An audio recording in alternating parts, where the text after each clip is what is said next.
Wonderful. So let's get started. Hi, everybody. Welcome. My name is Molly Johnston Heck. I am the Regional Farmland for New Generation Senior Manager.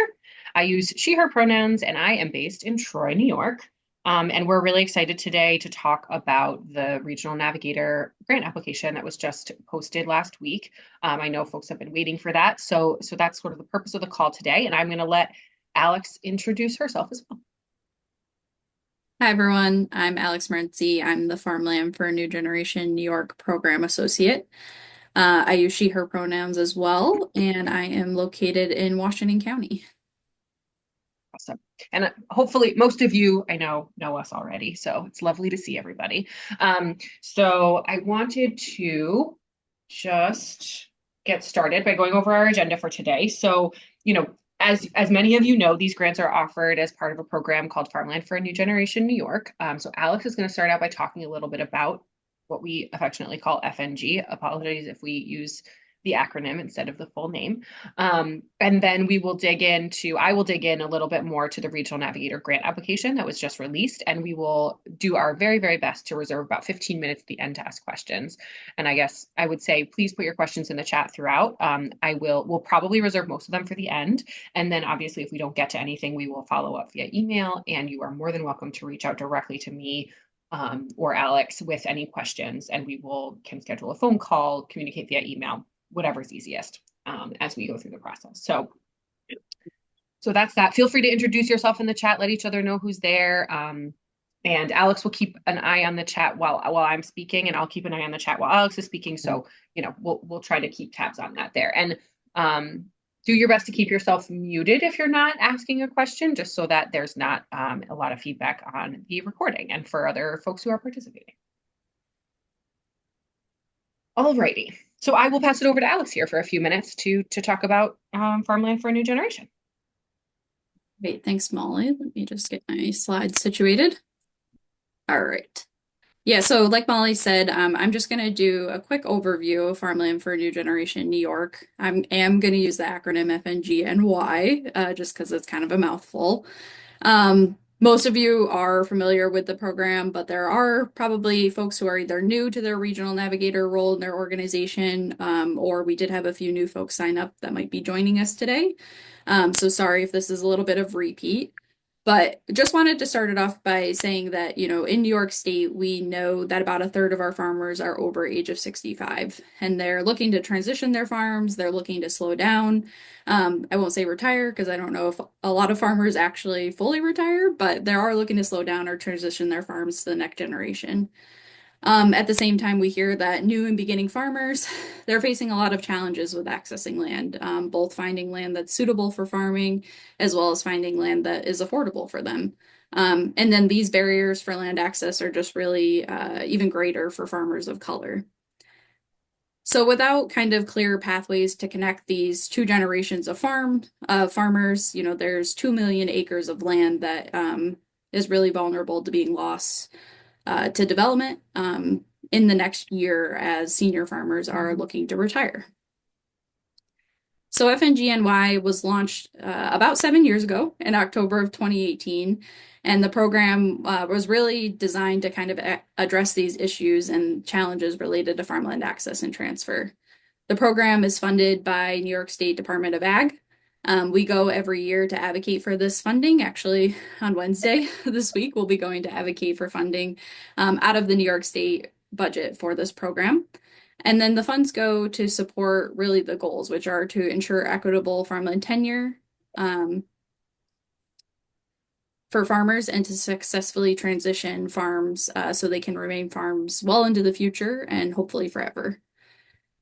And then FNGNY does kind of recognize that social and racial insecurities are really entrenched into our history and especially the history of the agricultural system. And we know that a lot of those past inequities do continue to persist today. Marginalized producers, specifically Black, Indigenous, people of color, are really in particular facing challenges such as loan discrimination, barriers to accessing federal and private programs, and a lot more. So we are kind of actively working to better understand some of these historical challenges and how we can kind of successfully do land linking work into the future so we can bring a new and diverse generation of farmers onto the land. So one way that FNGNY is kind of working to address some of these historical inequities is by encouraging regional navigators to apply for funding that will directly support equitable and secure farmland tenure for historically and currently marginalized farmers. And the regional navigator organizations, that's just one tool that the program has to help kind of achieve all of its goals. The New York Farmland Finder is the other tool that I'm going to dive into a little bit further. And then the last piece that I just wanted to mention is the really valuable direct technical assistance that regional navigator organizations are doing and AFT folks are doing to support farmers seeking land, help non-operating landowners make their land available, and then help the retiring generation of farmers kind of transition their land to the next generation. And then we're also working to be able to provide TA and assistance using the New York Farmland Finder website to farmers who are Spanish first or Spanish is their primary language. Can we go to the next slide, please? So I mentioned the New York Farmland Finder website. So this is the tool that I had talked about. Really, this website is a platform for farmland owners to be able to post their properties and connect with farmers who are seeking land. So again, trying to bridge the two generations or bridge that gap between the two generations of landowners or existing farmers and farmers who are seeking land. Mhm. So the Find a Farm page is where landowners can create listings for their property, which is where they'll provide the details about the arrangements that they're looking to make, what kind of infrastructure is available, and more. And then the Find a Farmer page, that's where the farmers or farm seekers can kind of create more or less a profile, but it's like a resume. It details their farm plans and what their land needs are, and a lot more. So those are kind of the two primary focus pages of the website. There's also a lot of other content on there. So there's the Find a Farm job page where there are actual hands-on opportunities on jobs to or on farms to work. Some of those are like field crew positions, farm management positions. There's even some like a executive director of farm organization positions there as well. So that's a resource. There's the resources page, which includes our farmland owner resource hub. So that has resources for both non-operating and operating landowners. There's the events page, where regional navigators are able to post events that are land access, transfer, conservation, farm viability related events. There's the stories page, which has a variety of stories. So there's regional navigator features, there's features of profiles that are listed on the website. There's also successful farm transition stories on there or farm match stories on there as well. There's the Espanol page, which kind of details the Spanish services that FNGNY is offering currently. And then the Find Support page, which has all of the information for AFT and the regional navigator organizations. So AFT staff are kind of actively managing this website, doing the intake calls, and helping folks create profiles. And if you do have any questions about the New York Farmland Finder, you can always reach out to me. We're always looking for ways to improve the website. And I'm also to do kind of like a deeper dive walkthrough with any folks who are interested. And can we go to the next slide, please? All right, so regional navigators, that's the other kind of the big part of the program. So it's the Regional Navigators, the New York Farmland Finder website. Most of you are probably familiar with what a regional navigator is, but just to recap, regional navigators are organizations kind of across the state that are providing training and on-the-ground support to farmers and landowners. These organizations are offering specialized assistance to beginning farmers in finding land, as well as helping the existing generation exit out of their property, and also helping non-operating landowners make their land available. And as I mentioned before, A list of all the current regional navigators can be found on the Find Support page. So there's a little profile there of all the regional navigator or of the regional navigator organization, as well as contact information. Um, it's a little brief bio there. So regional navigators, they kind of really serve as advisors. They're applying their knowledge of regional conditions. They're providing resources to farmers, doing one-on-one assistance, workshops, networking events, and so on. And hopefully, if you're here today and interested in this grant, you're a nonprofit organization who has a fiscal sponsor who is interested in applying for Regional Navigator funds to be able to continue to do this work or expand your current capacity. And then this map that's on this slide, we just wanted to share. This is the new and updated map.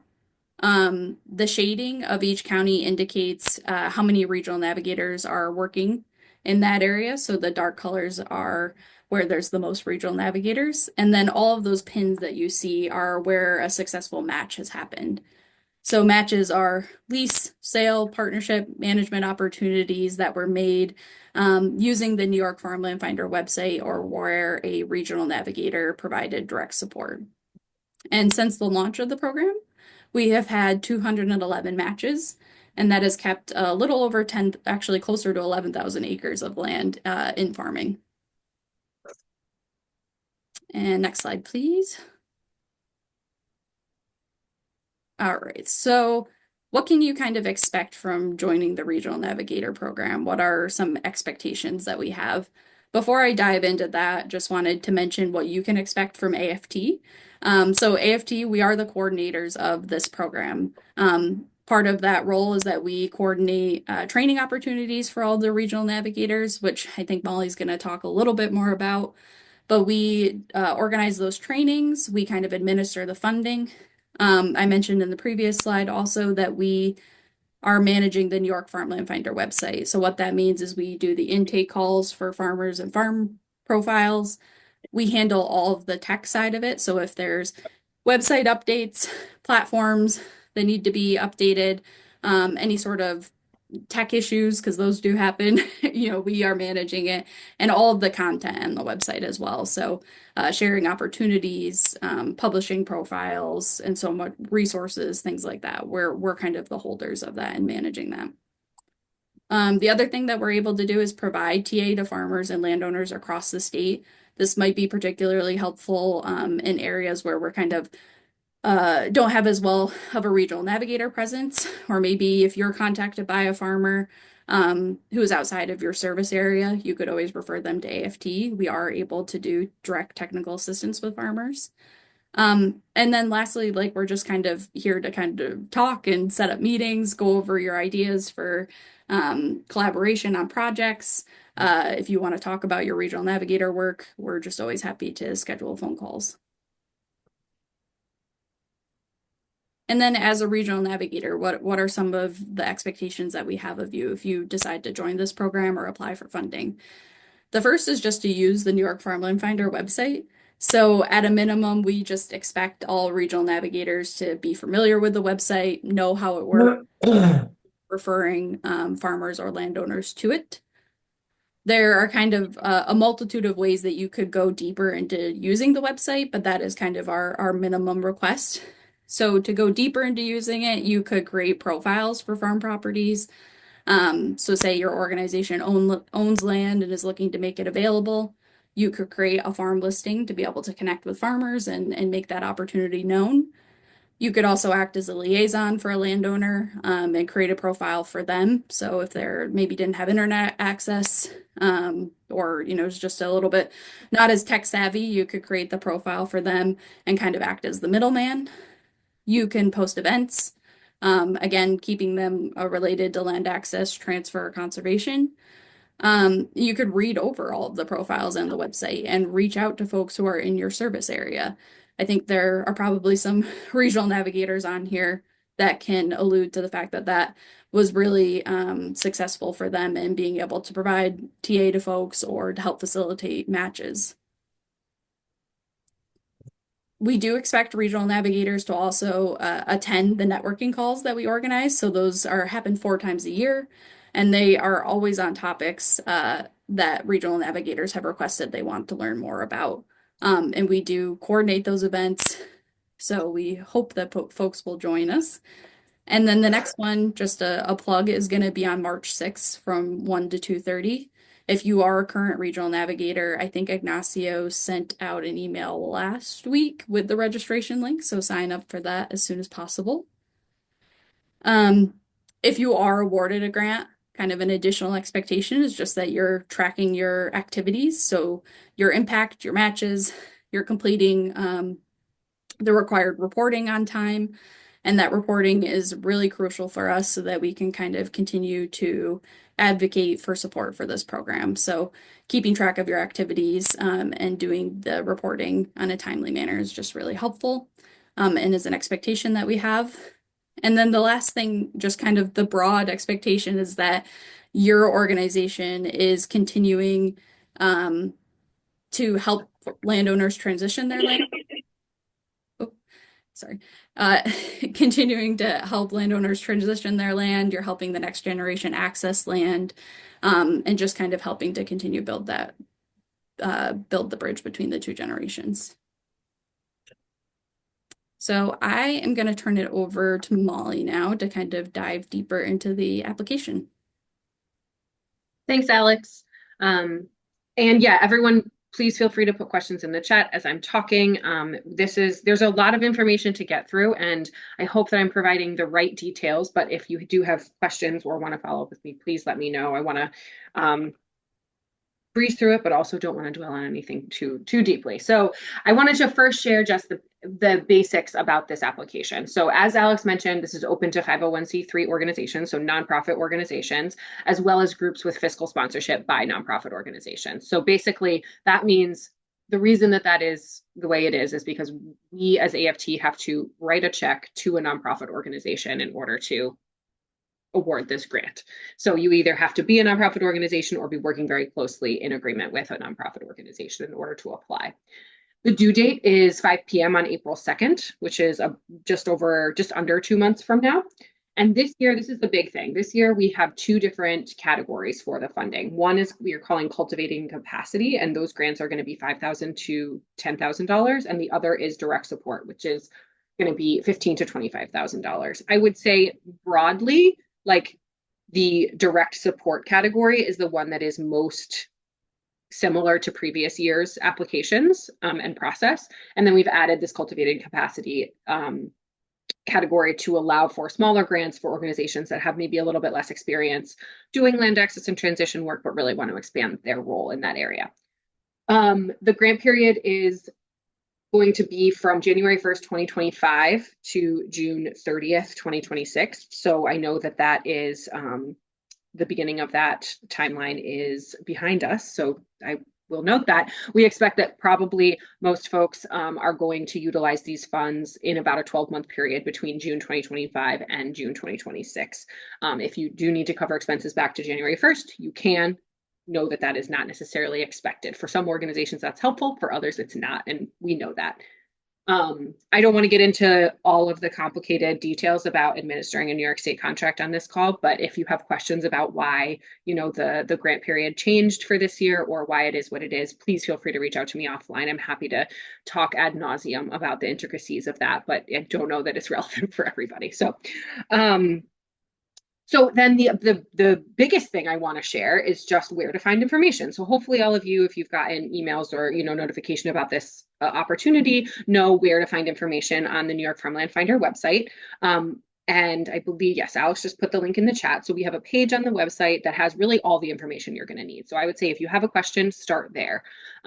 It has sort of like an introduction to the opportunity, and then it has all of these documents that are circled in red here on the screen. So we have 6 different documents. One is grant guidelines, which again is what it sounds like.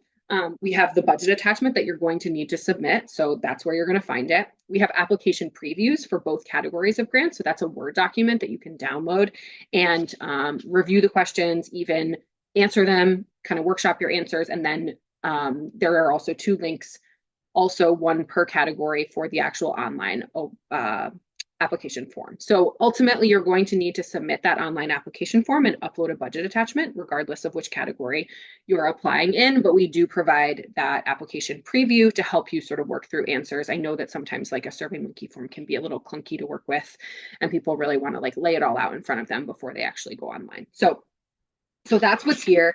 Like I said, if you have questions, please just refer back to this or contact me. Both are going to be really great next steps. When we do have the recording of this webinar, we're going to post it here. Right now it says, are you interested in learning about this? We are going to have an informational webinar. We're going to take that down and actually just put the recording there. So just so you know. And I believe that that is, oh, a couple of other things before I move on. If you are already a regional navigator and this year you're not wanting to apply for funding for whatever reason, either your organization is somehow miraculously completely fully funded and you just don't need the support, or for whatever other reason, we are happy to keep you as part of the network, and we can keep you on our website and on contact lists, and sort of like you'll be welcome to attend any networking calls and things like that. Just let me know that if you want to continue to be part of the network but not receive grant funding. If you don't let me know, I'll probably reach out to you, but two-way communication is great too. And if you would like to join the Regional Navigator Network but not apply for funding, you're also welcome to do that. So maybe you haven't been involved before. You're like, this sounds interesting. I'd like to sort of get to know this group of people, kind of participate in networking, learn a little bit, but really I'm not ready to apply for a grant. Also totally fine. Please just reach out directly to me. And again, my email is in the chat there. Alrighty. Moving on. So the application process. I encourage folks to start by exploring the New York Farmland Finder website. There's lots of information there, whether it's learning about what regional navigators currently are doing and where they're working on the Get Support page, whether it's learning about some of our success stories or our featured farmers, or some more in-depth information. We have several regional navigator features that I think are really great to review, especially if you're new to the program and looking to figure out sort of like, what do regional navigators do? How can I sort of see myself in this? Review that. And then again, the Regional Navigator grant application page is going to be a great resource for you. And just a note that we're really continuously updating and streamlining this application process. I hope that every year it's a little bit more clear, a little bit more intuitive. But obviously, if you have feedback on it, please, I'm also very, very happy to receive that. So as I mentioned, there is a different application form for each category.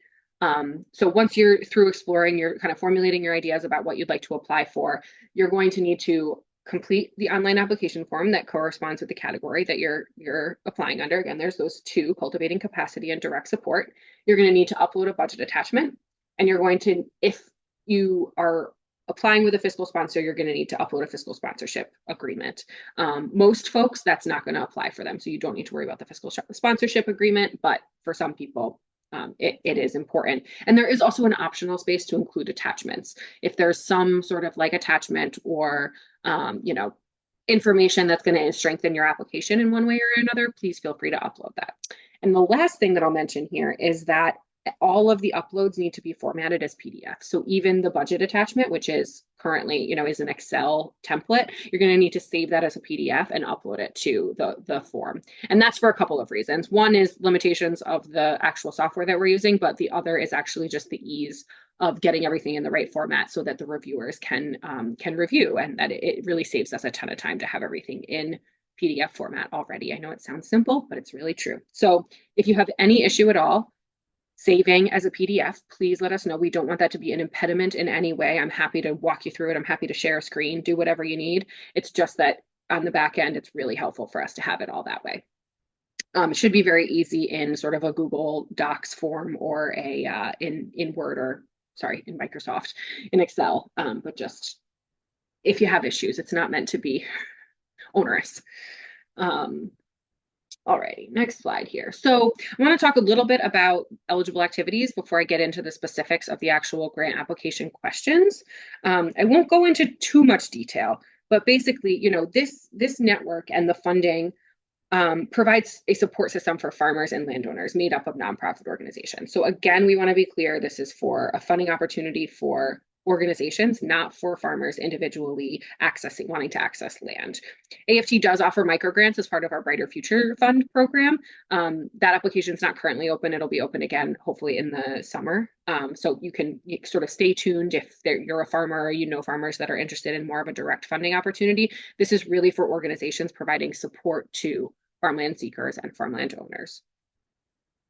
And regional navigators carry out activities that support these folks in keeping their land and farming. So whether that's accessing a new farmer accessing farmland or an existing farmer or farmland owner figuring out how to transition their land to a farmer in the next generation, whether that's somebody in their family or outside of their family, that's really the work of the Regional Navigator Network. There's a lot of flexibility in terms of what the activities can be, and I would encourage you to read through the guidelines to really explore what, all the different kind of bullets that we put in there. There's a lot of flexibility. If you have a question about that, please just reach out. I mentioned a little bit about the two categories and just wanted to reiterate that sort of the cultivating capacity category is really designed for organizations with more limited experience in supporting farmland seekers and farmland owners in farmland access and transition. The grants are a little bit smaller, and really the idea is this is a capacity payment to help you get up to speed to be able to in the future provide a lot more direct support that's going to lead directly to matches or successful farmland transitions. We're not expecting folks who apply in that category this year to successfully match multiple farmers with farmland owners. And then for the direct support capacity, again, most similar to the old application, really designed for folks who are currently working directly with farm seekers, farmland owners.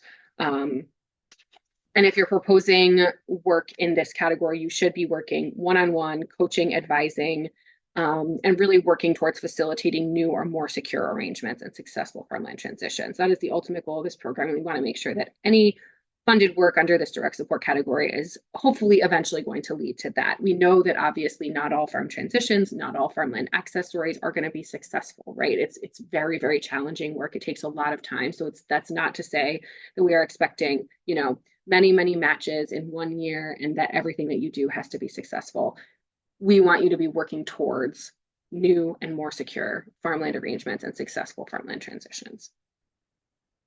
And so some of the activity, I just wanted to highlight what that can look like, right? Again, very briefly, this can look like connecting land seekers and landowners who are using the New York Farmland Finder. So you could contact folks in your service area, like Alex mentioned, to understand their needs, make connections to resources and other folks that might be helpful to them, and that might lead to successful matches. You can do advising or coaching on specific topics. So maybe you are supporting farmers to develop leases, or you're helping them to create a business plan because that's your expertise, or you're helping to create a transition plan or think through how to think about just like the beginnings of a transition plan.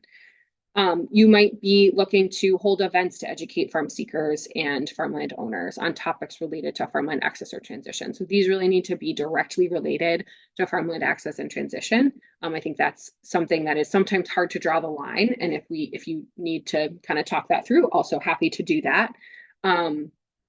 This could be, it could be workshops, it could be a learning circle, it could be a networking event. It could look any number of ways, but really like educational events that are going to move the needle on farmland access or transition. These could be projects that explore new or creative models of farmland access. Increasingly, we are working with regional navigators who are incubating farms on property that the organization actually owns, or thinking about how to create new collaborative or cooperative methods of accessing farmland that really allow for folks who don't have access to generational wealth to access farmland, right? Like that's a real challenge. And so a lot of folks are exploring creative models. If you have a creative idea and you're not sure if it fits, again, please reach out. That's going to be the thing I repeat over and over. Please reach out to me. Please reach out to me. It's not that, it may not be that it doesn't fit. It may just be no one's thought of it before. And if you're being creative, that's great. So let's talk.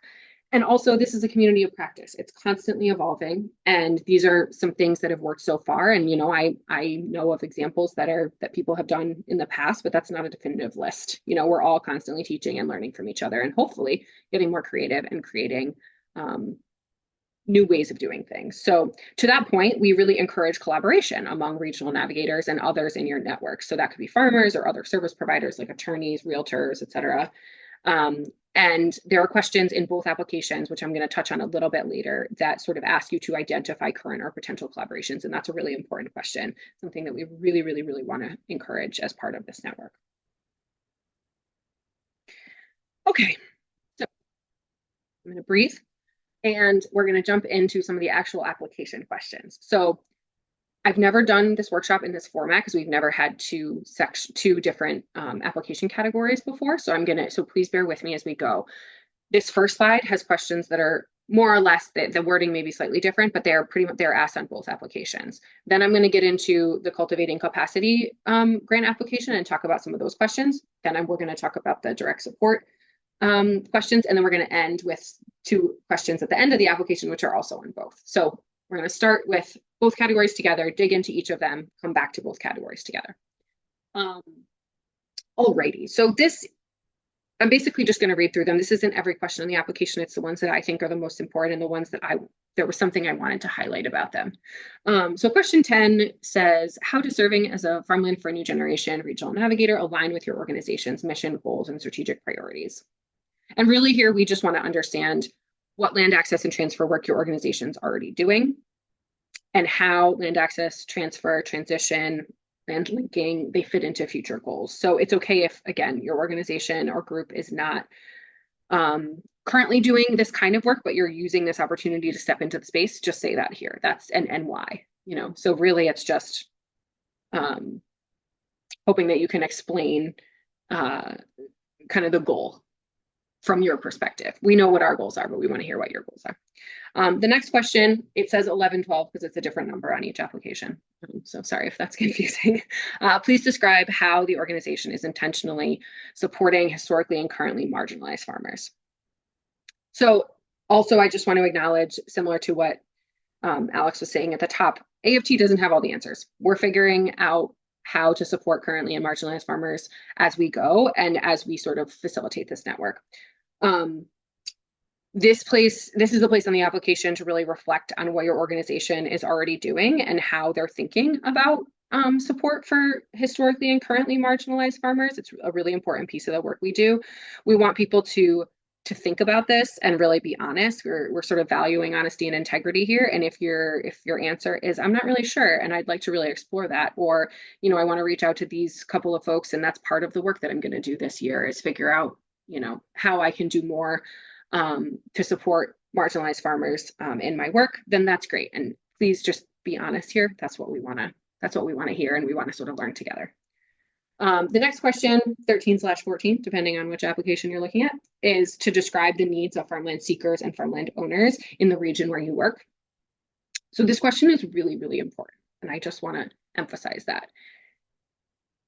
This is where we want to hear what the needs in your region are and how you've come to those conclusions. So if you've got data to back that up, if you've done past work or had past collaborations or done focus groups, or, just through anecdotal, we've worked with, tens or hundreds of farmers over the last 10 years, and here's what we're hearing from lots of folks. That's what we want to hear here. Again, could be qualitative data, could be just quantitative, anecdotal data. We want to hear, why you're doing what you're doing and how it's relevant for the folks who are actually in the area where you work. Alrighty. So those are kind of a couple of the questions at the beginning of the application that everyone will have to answer. Now digging into the cultivating capacity application. So these are new. So I'm going to spend a little more time here than I would have, than maybe I will on the next section, just because these are new questions. And the idea here is really, we're not asking folks to come up with sort of open-ended outcomes or activities like we have in the past. We're really targeting to say, hey, we want to welcome you into this network. We want to sort of facilitate your experience. We want to lead you in the direction of here's what we're looking for and here's what we think will be helpful in terms of building your capacity. So those are the questions we're going to ask, right? And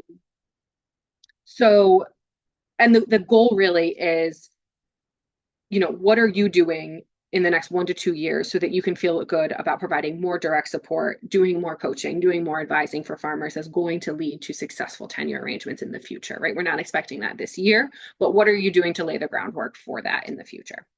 So question 14 is sort of like the broad strokes question. How do you envision your organization working to support farmland seekers and farmland owners in securing equitable farmland tenure arrangements and successfully transitioning farmland in the future? So maybe you are a land trust who's working to secure future access to farmland by protecting farmland with easements, and you are wanting to support transitioning farm families. Broad strokes, that's maybe what you're going to focus on. Maybe you're an organization that provides support to beginning farmers, and you're hoping to really start that linking work, starting to connect farm seekers to land and resources. Maybe that's also helping them get access to capital. Maybe you're experienced with farm business planning, and you're hoping to offer those services to help people access land and capital. And so again, broad strokes question, the subsequent questions are going to get into a little bit more detail. And so you obviously that's what the application preview is for. Plan out how you want to answer. I would recommend being a little bit broader with question 14, digging into more detail in the next several questions. Question 15 is in what ways you are already connected to communities of farmland seekers and farmland owners. Hopefully this is self-explanatory. What relationships are you starting with, and what relationships are you hoping to build, and why? Question 16, how do you plan to promote the Farmland for a New Generation website? This is an important one. It's a simple one, but it's an important one. As a regional navigator, one of the things that we hope that everyone will do is to really strengthen the network by promoting it and letting folks know that it exists. So this can be very simple. Like, I'm going to put it on my website. I'm going to, post about it on social media, in my newsletter. I'm going to table at events. You could have more creative ideas than I have right now, and you could propose those. That would be great. And the next one is sort of similarly is how many farmland seekers or farmland owners do you anticipate supporting to create profiles? So again, one of the main functions, tasks of a regional navigator is really to support folks in using the New York Farmland Finder website. We want to understand sort of what scale you're working at. Are you going to work with like 3 to 5 people, which is totally great? Are you like, no, I'm really jumping in and I want to work with 20 people this year? Also great, but we just want to kind of understand that. And then let's see. These are really kind of like the meat of what are you planning to do in this grant year. So question 18 is please describe any educational events that you're planning. So we always find, not always, we often find that a good starting place is to host educational events and then follow up with participants about their individual needs. So again, you don't have to host educational events, but it's a possibility here.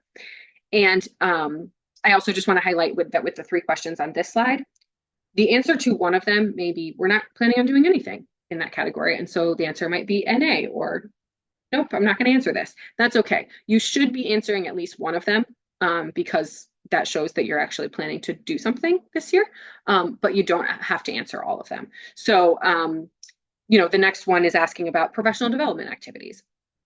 If you are building your own capacity as an organization, what are you planning to do? That could be attending a training or something sort of that we think of as more traditional professional development, a conference, something like that. It could also just be, I'm actually just going to dedicate time to exploring existing resources or connecting with specific people to really learn from them. And here's, kind of my plan for that. Here are the topics that I want to learn in, and here are the folks that I'm going to reach out to. It could be any of those.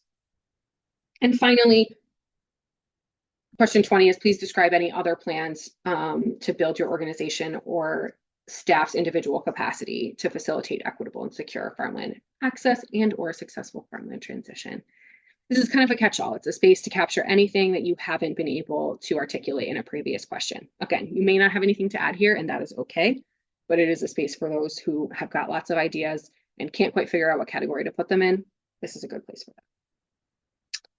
that. Alrighty. I'm not seeing any questions, so I'm going to continue on so that we can zoom through this. So the next category is direct support. This is going to look pretty familiar to folks. We've sort of shifted the framing of the application a little bit. So last year we asked people to outline activities, and we realized that that was a little bit too granular. So this year we are asking people to outline outcomes. So really start with the outcome that you're hoping to accomplish. This is, by the way, what's up on the slide here is what you are going to be asked for each outcome that you propose. You may propose up to 3 outcomes. We're trying to sort of narrow in on having a limited number of outcomes that you can apply for. There's a limited number of amount of funding available. We really don't want folks to shoot for the moon and then not be able to actually complete any of their, proposed activities or proposed outcomes because it's just frankly not a whole lot of money. So we're sticking with maximum of 3 outcomes. You may just have one, and that's okay. It could be really comprehensive, and you're like, I want to make sure that 5 farmers get access to land, but I've got a bunch of different stuff that I'm going to do to make that happen. That's great. You may also have sort of 3 smaller buckets, and you can outline it that way. So but these are the questions that you're going to be asked for each outcome. So to summarize the outcome, please keep this brief. This is really just the title, and we don't want to read a book, just the title of the outcome. You're going to select the audience that you're hoping to reach. You're not going to be selecting every audience for every outcome, and that's okay. Sometimes you're just going to be working with farmland seekers. Sometimes you're just going to be working with non-operating farmland owners. Sometimes you're going to be working with multiple categories. That's all right. Describe how you will achieve the outcome, including outreach methods, types of activities planned, and how proposed activities build on previous efforts. This is really the bread and butter of this question. Spend your time here. Make sure that you're really clearly outlining what you're going to do and how that's going to lead to the outcomes that you're proposing. How does this outcome address the needs described in question 14? As I mentioned, question 14 about needs is very important. We want you to relate back sort of what you're planning to what the needs are. Hopefully that's, again, self-explanatory. And finally, describe how you'll measure success. So I want to highlight, I say this every year, but qualitative and quantitative methods are really encouraged. So we want to hear, okay, yeah, how many people are you going to reach? How many folks do you want to attend your events? How many people are you going to provide technical assistance to? How many matches do you anticipate? Yes, we want all that. And we know that there is so much value in qualitative information as well. So is there a knowledge change that you're hoping is going to happen, or some other bit of sort of information to hold on to?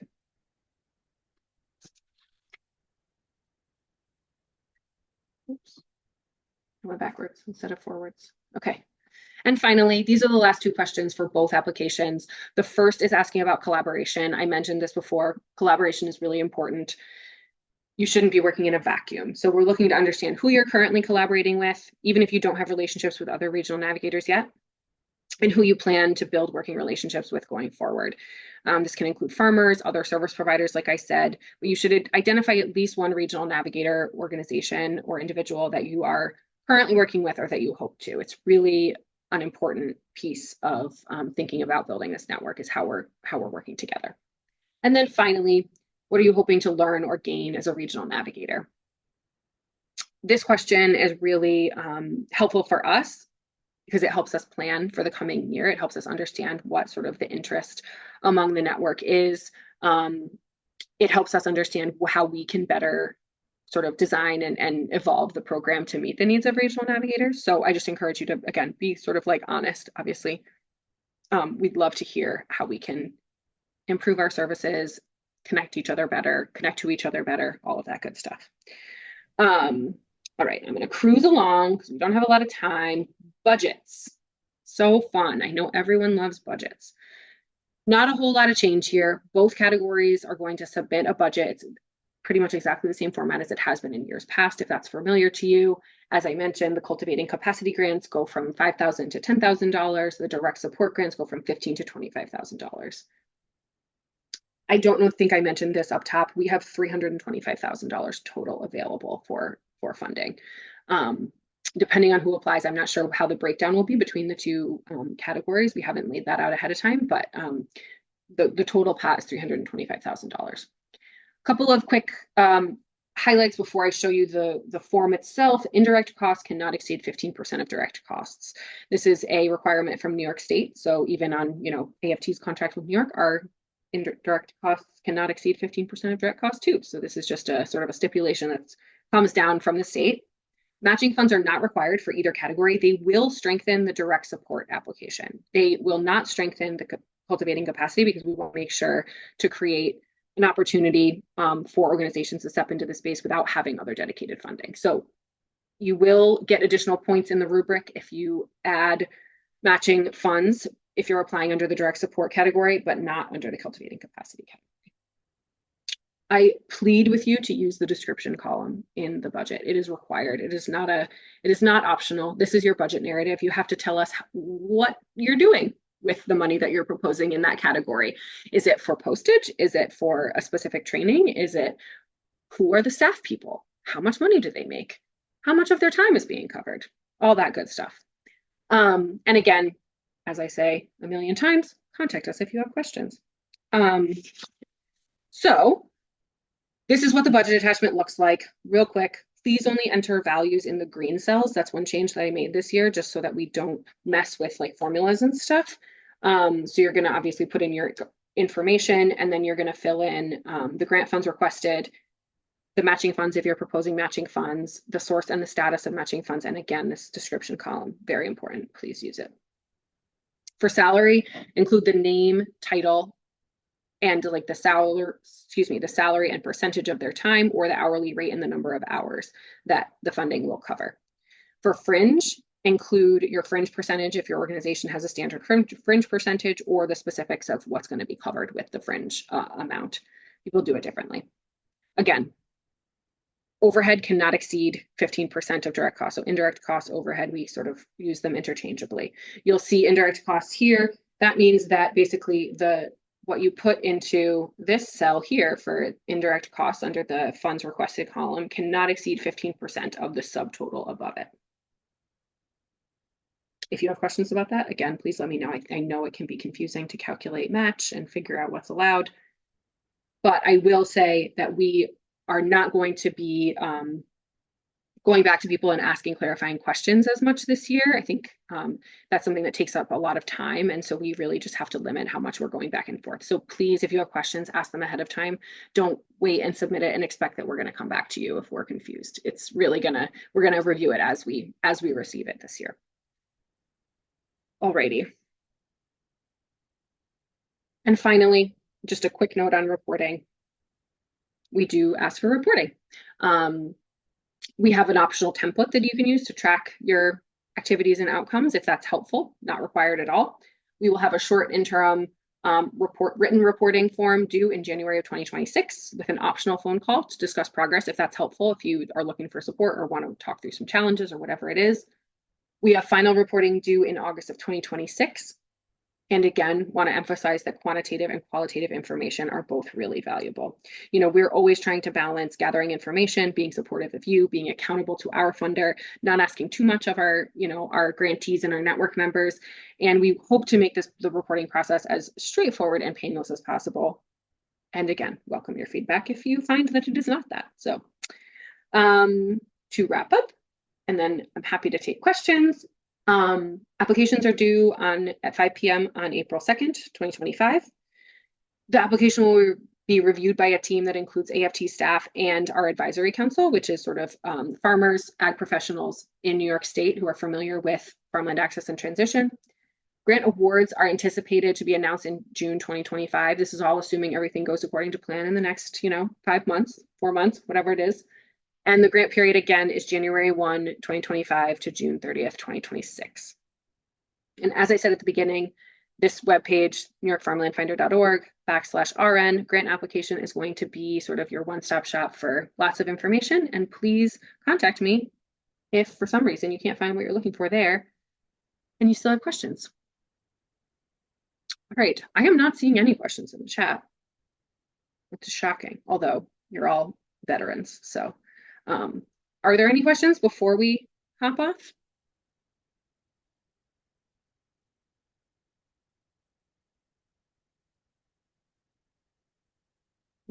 No. I did mute everyone, so if you do have a question or you're trying to talk right now, just make sure you unmute yourself. Good call.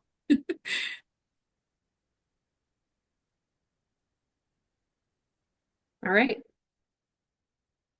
Well, again, I'll say it for the 17th time. Please reach out if you want to talk through any of this. I hope this is helpful. Hopefully if you've done this before, the application looks pretty similar. If, most folks who are on here who have been regional navigators in the past are going to apply under that direct support category. The application does not look terribly different. Again, hope it's all self-explanatory, but please be in touch. And we are looking forward to reviewing applications again this year. We'll see some of you probably on Wednesday. Oh yeah, true. Well, some of you will see at Lobby Day, which we're excited about. Alrighty. Take care, everybody. Have a good rest of your day. Bye, guys.